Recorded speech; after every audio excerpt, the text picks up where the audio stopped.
Okay, so I haven't been live in a while, and I want to kind of throw my 2 cents in about Burning Man 2023, and what happened there.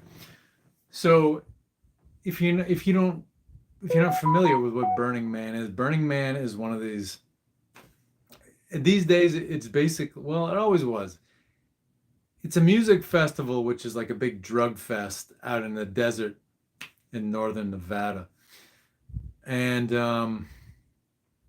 it's like a week of debauch. I think it goes for a week. It's like a week of debauchery, a lot of drug use, music, raves, all that kind of stuff.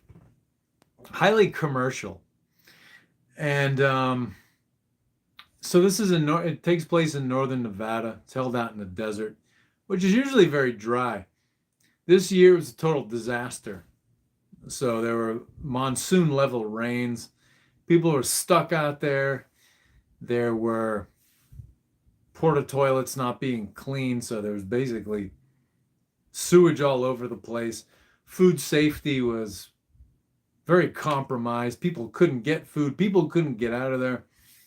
If you do an image search, there were Jeeps and all kinds of four-wheel drive vehicles just stuck in the mud because when you get heavy rains in the desert, you basically just get this really soft, silty mud that heavy vehicles just sink into. It's like even like tanks will sink into this stuff and get almost intractably stuck in it.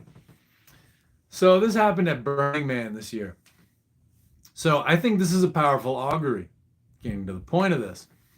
So Burning Man was Woodstock inspired. So Woodstock in 1969, the summer of 1969, it was like the first big drug fueled music festival. And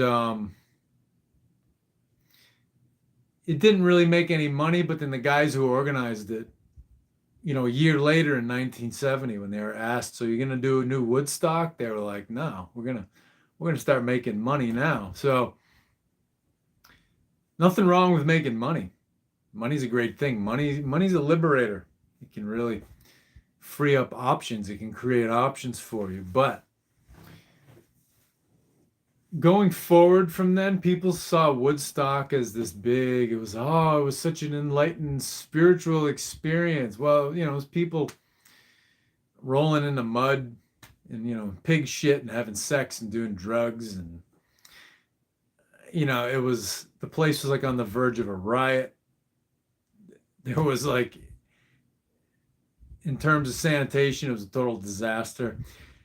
And it's a big thing you see out of the 1960s with the baby boom and with the younger generations that aspire to be that way. Spirituality was turned into a commercial commodity. And, this happened on the watch of, these older baby boomers. And spirituality got turned into a commodity.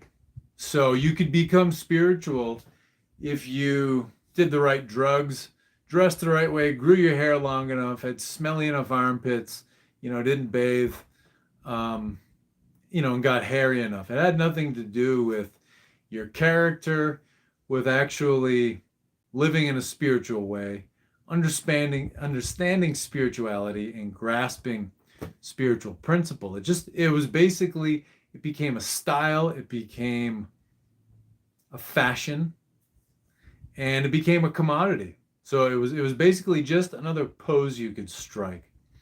So then after Woodstock, you had a lot of these different drug and alcohol fueled music festivals that were modeled after it, which I believe Burning Man to be. And people of a mindset who think that these events are these high spiritual enlightened events. They think that you're a spiritual person by going to these and by doing the drugs and banging whoever you want. Stuff like that. They think that just striking a pose is spirituality. So what's the augury here? So I think that Burning Man is basically, it's a bookend. So Woodstock was the first bookend, and then Burning Man 2023 was the other bookend. So it's the closing of a time period where spirituality is just a fashion, it's a pose, it's a style, and it's this commodity you can just buy.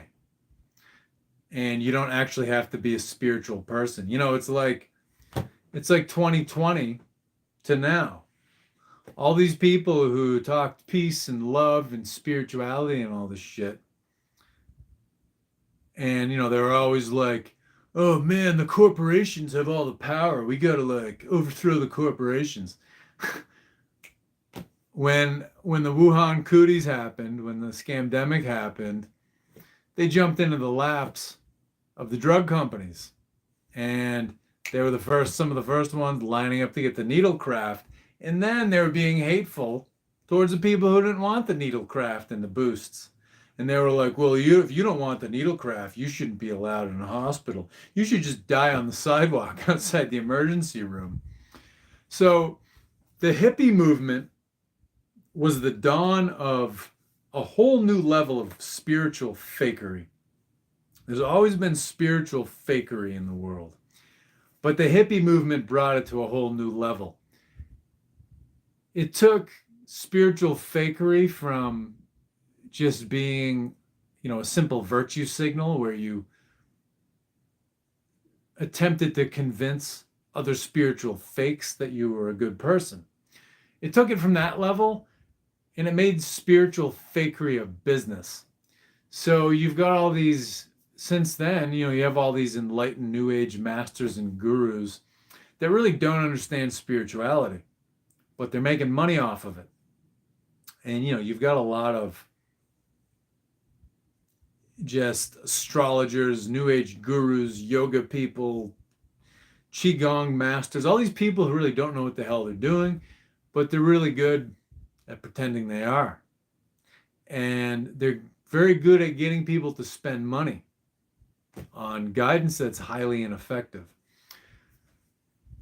So the augury, again, the sun is going down on that. So this whole industry of spiritual fakery that these older baby boomers started, it's going away. The sun's going down on it. People more and more are going to be able to see who real spiritual teachers are and who are not. And we're seeing this already. We're really seeing a lot of so-called New Age masters just sort of fizzling out. So this is a definite step in the right direction. And,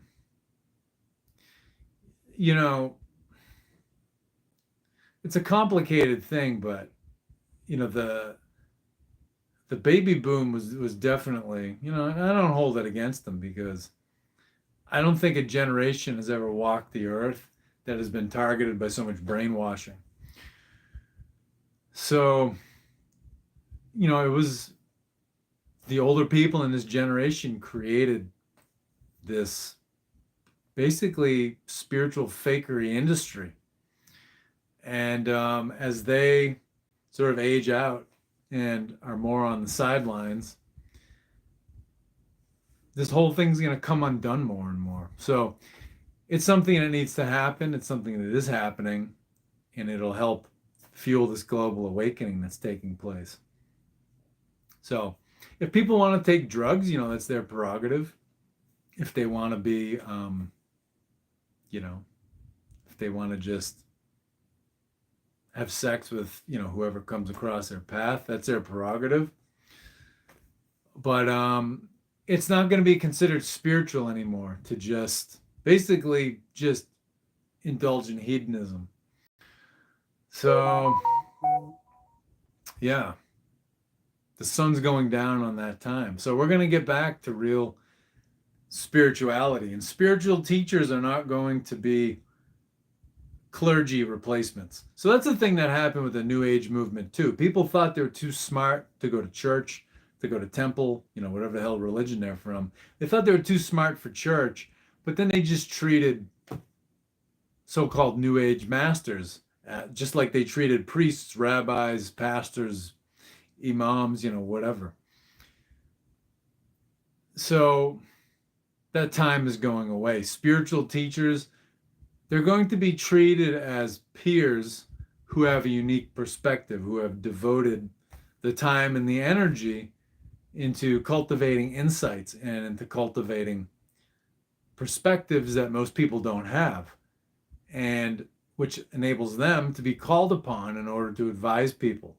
So spirituality, and especially spiritual teaching, is going to get much more down to earth. Now, this doesn't mean people won't be able to make a living as spiritual teachers. I think there will be more people making a living as spiritual teachers, but you won't be able to make a living as a spiritual teacher if you're putting yourself on a pedestal and you're cultivating a culture that encourages people to worship you. That's not going to fly anymore. That's going to be less and less the norm. So, and the New Age movement will become unnecessary because spirituality is just going to be, it's just going to be a lifestyle, and it's just going to be a thing people do, and it's not going to be a fashion and a style. It's going to be very practical. So there are a lot of people out there who teach practical spirituality already, but it's going to be on the rise. And Burning Man is an indicator, this last Burning Man. And it's an interesting thing too, because before the festival started, you had environmental activists who were Renfielding. Now, what's Renfielding? Renfield was a character from Dracula. He was Dracula's first lawyer that was engaged to help Dracula buy property in London. Renfield didn't have robust boundaries. He didn't have a robust psychic defense. So Dracula basically took his mind over and he went insane. And when he went back to England, he was thrown into a mental asylum, an insane asylum. And Renfield was very psychically and energetically sensitive. So when Dracula finally started making the trip to London by ship, Renfield knew he was coming, like weeks ahead of time. And he was just raving like a lunatic that Dracula was on his way, and nobody could make any sense of it. So I didn't coin this term. This guy named Thomas Sheridan, I think, coined it. But that's who I got it from. So when people are Renfielding, it's when they're very psychically sensitive and they just start having behaviors that are portents, that are premonitions for things to come. So ahead of the festival, when thousands of people were traveling by road into Burning Man, these environmental activists were blocking the roads and trying to keep people from going in there, and keep the festival goers from entering that land. Now, to get to the land that Burning Man is held on, you have to go through a Native American reservation. So these people were blocking the road, and it was the tribal police went out there and were like, no, you can't do this. We want to make money off these people. So they were dragging people out of the street, and a lot of these activists are screaming. The tribal police were ramming their barricades and crushing their barricades. But the interesting thing is that these activists who were Renfielding, they were unconsciously, intuitively trying to keep people out of there, because it's almost like on an unconscious level, they knew that these unprecedented, monsoon rains were coming to the desert. Or not unprecedented, but these rare heavy rains were coming to the desert. And they were sort of telling people, like, you don't want to be at this festival. It's going to be a disaster. So I thought that was pretty interesting. And they're basically unconsciously, they intuitively know, yeah, these festivals are kind of over.